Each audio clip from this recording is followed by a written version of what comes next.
بسم الله الرحمن الرحيم. السلام عليكم ورحمة الله وبركاته. معكم عصام بدر وفيديو جديد كالعادة. طبعا في البداية تحياتي لحضراتكم جميعا، ويا رب دايما تكونوا في أفضل صحة وفي أفضل حال. طبعا بستأذن حضراتكم بالاشتراك في القناة وتفعيل زر الجرس. عودة مدرسة الفن والهندسة، مليون مبروك لجماهير نادي الزمالك العظيمة. مليون مبروك لكل ما ينتمي لكيان كبير اسمه كيان نادي الزمالك.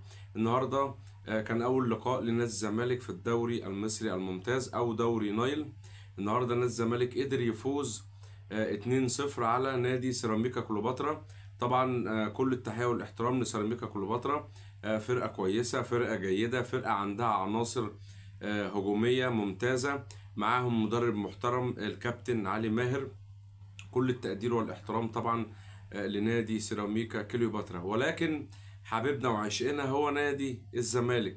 مليون مبروك مرة تانية لجماهير نادي الزمالك العظيمة والوفية.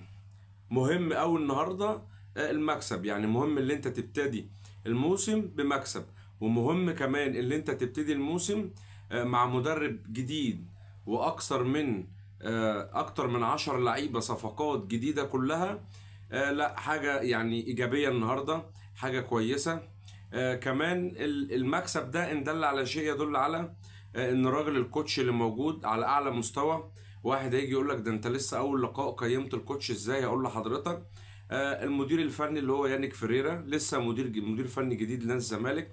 الراجل جه في وقت مش كتير، وقت قليل. كمان معاه حوالي من 10 ل 12 صفقة الراجل عاملهم كلهم. الحاجة الجميلة في المكسب ان الصفقات كلها دخلت اتدربت مع الراجل وقت قليل، وقدروا بسرعة ان هم يحفظوا طريقة لعبه. والصفقات الجديدة يمكن اللي شارك منهم كلهم ظهروا بمستوى كويس باستثناء شيكو بنزا اللي لسه هنجيله.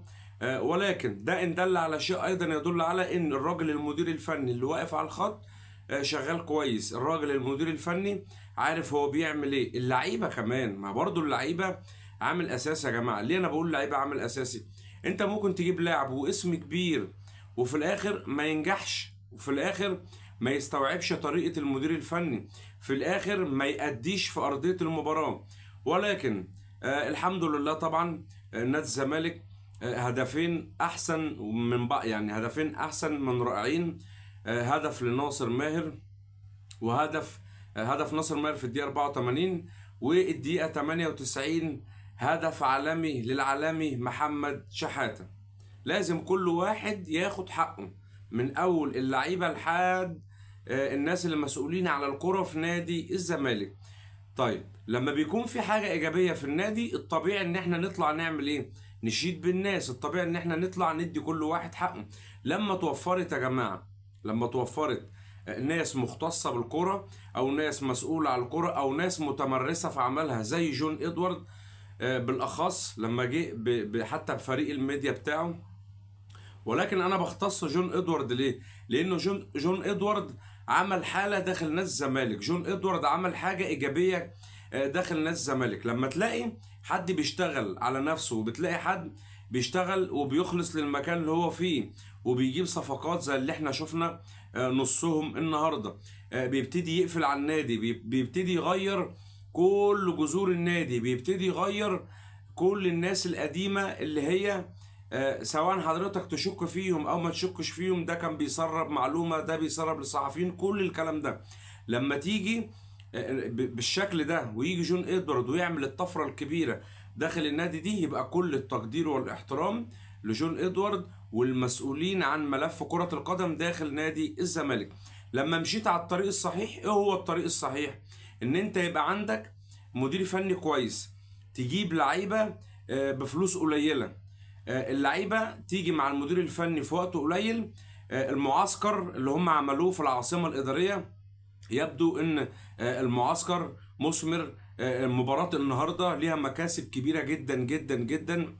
احد المكاسب او المكاسب اللي خلينا نقول برضو على المكاسب بتاعه مباراه النهارده هي ظهور معظم اللعيبه الجدد مع نادي الزمالك. يعني النهارده عندك عبد الحميد معالي، عندك ادم كايد، النهارده عندك اكتر من لاعب من اللعيبه الجديده اللي هم خدوا فرصه باستثناء شيكو بنزا، لا ظهروا بشكل كويس.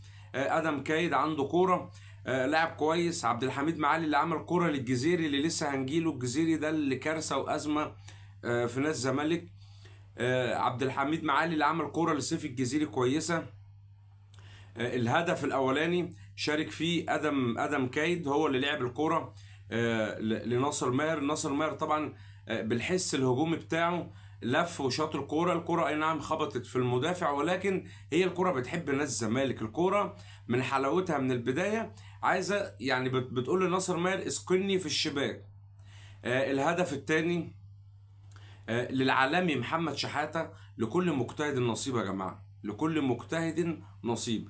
محمد شحاتة من اللعيبة الواعدة في نادي الزمالك. محمد شحاتة أيضا من اللعيبة اللي هي تستحق الدعم وتستحق الإشادة دائما في نادي الزمالك. ومحمد شحاتة أيضا من اللعيبة اللي بيحبوا نادي الزمالك، الغيورين على تيشيرت نادي الزمالك، من اللعيبة اللي هي مخلصة لنادي الزمالك. وفي الاخر خالص ربنا بيكلل مجهود محمد شحاتة، او ربنا بيكافئ محمد شحاتة بمجهوده ان هو بيحرز هدف عالمي النهارده. وفي كمان الكرة اللي شاطها اللي هي طلعها عمرو السولية، الكرة اللي شاطها اللي كانت معمولة ركنية من عبد الله السعيد. محمد شحاتة استلمها وحب يسددها في المرمى، ولكن عبد الله السعيد طلع الكرة. ولكن في النهاية الأداء النهارده كان كويس، الأداء النهارده كان عالي. في أخطاء لازم نتعلم منها، ولكن في المجمل وفي النهاية لا، في مدير فني محترم واقف على الخط، في لعيبة جديدة قدرت بشكل كبير ان هي تستوعب الخطة بتاعت المدير الفني او الخطة بتاعت الكوتش على الخط، وقدروا ينفذوا ده داخل الملعب. يعني النهارده لما تشوف عبد الحميد معالي، لما تشوف شيكو بنزا، لما تشوف ادم كايد، لما تشوف اللعيبه الجديده اللي هي خدت فرصه النهارده، انت تحس ان اللعيبه دي يعني يمكن بقى لهم سنه سنتين مع نادي الزمالك. اللعيبه تاقلمت على الجو سريعا، اللعيبه بقت فورمه سريعا، اللعيبه كمان يعني في التقسيمه او اثناء اللقاء، بلاش التقسيمه، او اثناء اللقاء النهارده لا اللعيبه حافظين لعب بعض. النهارده ناصر ماهر بيساعد الفريق بشكل كبير، عبد الله السعيد بيساعد الفريق بشكل كبير. فبعد الاداء الجماعي والناتج ده لازم ربنا يكافئك عشان انت بتتعب، ولازم ربنا يكافئك عشان انت بتعمل حاجه. انت موجود في الفريق والكل يعني الكل على قلب رجل واحد على اهم حاجه او على عهد على المكسب، هتلاقي اداء كبير. طيب النهارده يمكن من بعض الاخطاء اللي كانت في المباراه اللي لازم الراجل يبني عليها في الفترات الجايه. ليه انا بقول كده؟ لان النهارده كرة سيف الدين الجزيري انت نازل فريش، ما عندكش اي مشكله، يعني انت لسه نازل ما لعبتش الشوط الاولاني وخدت في الشوط الثاني كوره زي دي اللي انت انفردت بيها وضيعتها بالشكل ده، دي ازمه كبيره لسيف الجزيري. الكوره بالمناسبه يا جماعه ما كانتش اوفسايد، يعني هو اصلا مش في الاوفسايد، فهدف زي ده هيفرق معاك. طيب لو النتيجه 0-0 وانت جبت الهدف ده هتساعد زمايلك على النتيجه. طيب لو كانت النتيجه 1-0 وانت ضيعت هدف زي ده، فانت بتحط ضغوط على زمايلك او بتحط ضغوط على باقي فريقك. ليه؟ لان كرة زي دي اولا اوفسايد، مش اوفسايد دي ما ينفعش تضيع من لاعب بحجم سيف الجزيري. يبدو ان سيف الجزيري من الموسم السابق هو مش مركز. الجزيري قال لك ده انا جبت مدرب برايفت عشان اشتغل على نفسي وابقى موجود في نادي الزمالك، انا مش عايز ارحل من نادي الزمالك، انا عايز افضل موجود في نادي الزمالك، ومرضيش يرحل. وفي الاخر خالص النهارده بنشوف الجزيري نازل مش في حالته تماما. هدف زي ده ما ينفعش ان هو يضيع، دي اخطاء لازم المدير الفني يشتغل عليها. لازم كل اللعيبه اللي هي بتضيع لازم في التقسيمه يبقى ليهم بادجت معين بنفس الاخطاء وبنفس اللي هي الالعاب اللي هم ضيعوها اثناء المباريات الرسميه يتمرنوا عليها، وده اللي الراجل هيشتغل عليه بشكل كبير. ليه؟ لان الراجل لما بيدي الثقه لحد لازم اللاعب اللي بياخد الثقه يكون قد الثقه. ليه؟ عشان ما يخذلش المدير الفني، ده رقم واحد. رقم اتنين عندنا شيكو بنزا. شيكو بنزا انت يعني لاعب كبير، مفيش اي مشكلة، مفيش اختلاف، احنا مش هنحكم عليك من اول لقاء. او احنا مش هنقصوا عليك من اول لقاء. باين ان انت عندك كوره، باين ان انت يعني عندك حاجه عايز تقدمها في نادي الزمالك، باين ان انت عندك اداء عايز تعمله داخل نادي الزمالك. ولكن، وحط تحت ولكن 100 خط، النهارده المدير الفني بدل شيكو بنزا، لان بصراحه يا جماعه الجبهه بتاعت ناصر ماهر هي اللي كانت شغاله. جبهه شيكو بنزا بيستلم الكوره بيلاقي اكتر من لاعب بيضغط عليه. طيب مقفول، او بمعنى اصح مقفوله من جانب شيكو بنزا. لما المدير الفني يطلعك او يستبدلك ما ينفعش تخرج تعمل ازمه، لان ده اول لقاء رسمي ليك. ده رقم واحد. رقم اتنين، الاجانب ما عندهمش حته الطبطبه زي ما بيقولوا بالبلدي كده. هتطلع هتعمل مشكله، هتعمل ازمه طول ما انت ماشي في التراك بتاع الملعب عمال بتتكلم. المخرج يعني المفروض المخرج ما يركزش عليك، ولكن احنا عارفين الاخراج في مصر عامل ازاي. المخرج مخرج المباراه بالمناسبه النهارده يا جماعه المباراه شغاله، وجايب لي الكابتن حسام حسن المدير الفني لمنتخب مصر، وباقي المدربين، الكابتن المدرب المساعد كابتن ابراهيم، وباقي المساعدين اللي معاه. كابتن حسام بيدي المساعد اللي معاه بيدي له كوبايه الشاي، التاني بيقول له زي ما يكون بيقول له هات شويه، فالكابتن حسام بيدي له كوبايه، والمخرج سايب المباراه وبيركز على الحاجات دي، بيركز على شيكو بنزا وهو خارج منفعل وغاضب. طيب ممكن احنا نديك العذر في اول مباراه لانك ما تعرفش نادي الزمالك مثلا، او هنقول ان انت ما تعرفش اسلوب نادي الزمالك، او هنقول ان انت يعني الى حد ما مش عارف القوانين داخل نادي الزمالك. ولكن المباراه خليني اقول لحضرتك انت اتبدلت، ما ينفعش، لازم اللي يهمك انت، يعني انت اتبدلت وخلاص انت مش احسن حاجه في المباراه. لما المدير الفني بيسحبك وبينزل تغييره تانية فهي عشان الراجل عايز الثلاث نقاط، عشان الراجل اهم حاجه عنده الثلاثه بونت، مش اهم حاجه عنده اللي اللاعب مثلا ممكن يكون مش يوم.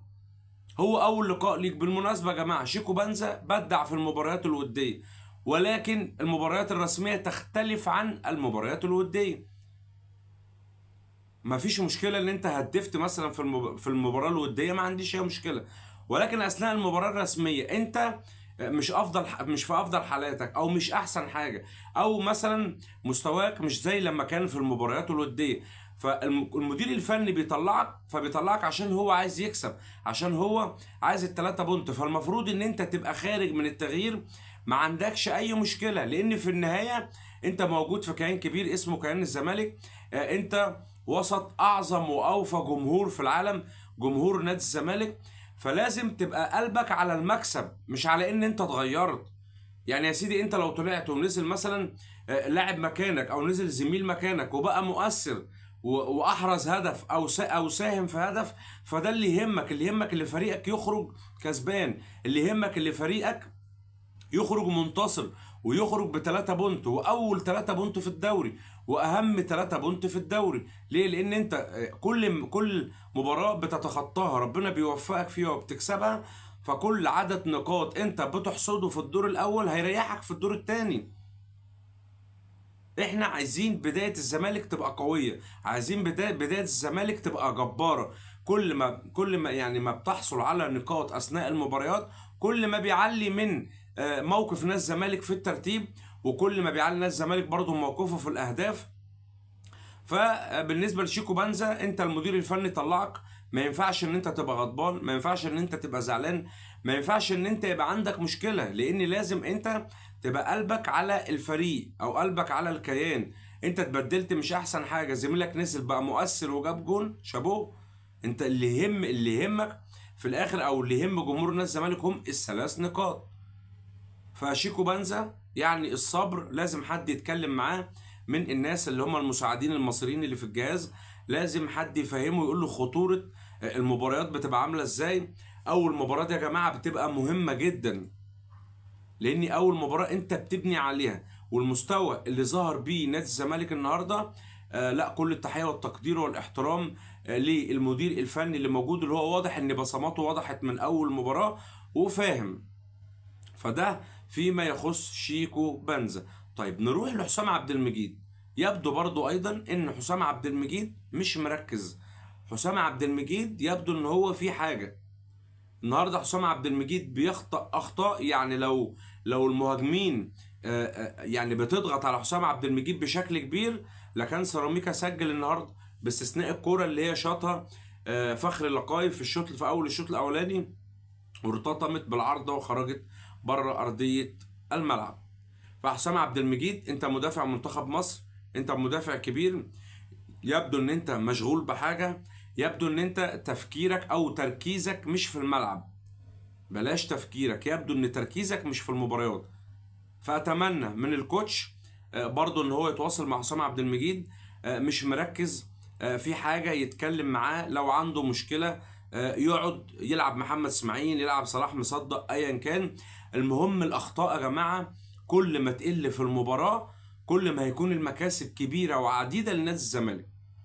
لازم الراجل او لازم المدير الفني يشتغل على اخطاء مباراه النهارده، لان هي اخطاء كبيره مش صغيره، اخطاء يعني بتحول لاهداف. وكل ما يكون فريقك مثلا، يعني الزمالك كان كسبان واحد وفي ضغط مثلا من سيراميكا وبيروح بهجمات، يمكن الدنيا فكت شويه في الشوط الثاني لما خرج عمرو السوليه. عمرو السوليه طبعا لاعب سنه كبير ولكن هو لاعب خبره. عمرو السوليه يا جماعه هو لاعب خبره، لاعب كبير بمعنى اصح، فبيقدر يقفل في الحته بتاعت نص الملعب دي شويه. فايضا ده فيما يخص حسام عبد المجيد، الراجل الكوتش يقعد معاه يشوف ايه مشكلته، لان يا جماعه احنا يعني عايزين نبتدي موسم وننافس على الدوري، عايزين نحصل على لقب الدوري، مش عايزين يبقى فيه ازمات في الفريق. فنتمنى برضو ان الراجل الكوتش يشتغل على الامور دي كلها، لان الحاجات دي كلها مهمه للفريق. زي ما بنقول في اخطاء في ثمار للمباراه النهارده، في ناصر ماهر، الماهر ناصر ماهر، هو يستاهل، هو خد لقب احسن رجل في المباراه، بالمناسبه يستاهلها يا جماعه. عندنا هدف عالمي لمحمد شحاته، جماهير نادي الزمالك طبعا كلها مبسوطه، جماهير نادي الزمالك كلها فرحانه، المنظومه كلها يا جماعه، لما المنظومه داخل نادي الزمالك لما بتشتغل صح بتلاقي ثمار وبتلاقي ناتج.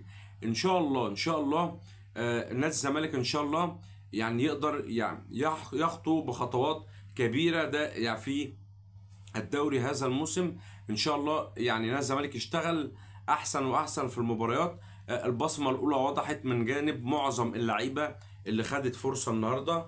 ايضا خليني اقول لحضرتك بصمه المدير الفني وضحت، اللي كان طبعا كان في تخوف عند ناس كتير بسبب تصريحاته منذ بضعه ايام. كان له تصريح المدير الفني وقال لي احنا لازم نصبر والمشروع والكلام ده كله.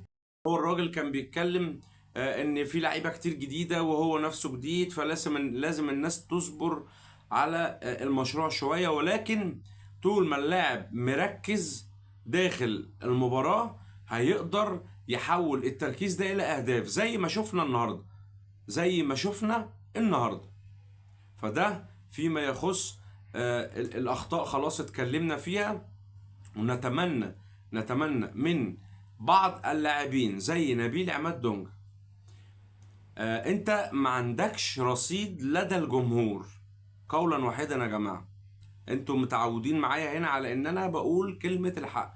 نبيل عماد دونج انت ما عندكش رصيد عند الجمهور، فبلاش تعمل يعني زي ازمه بينك وبين الجمهور. دونجا لازم يطور من نفسه، لازم يبقى اداؤه احسن من كده، لازم.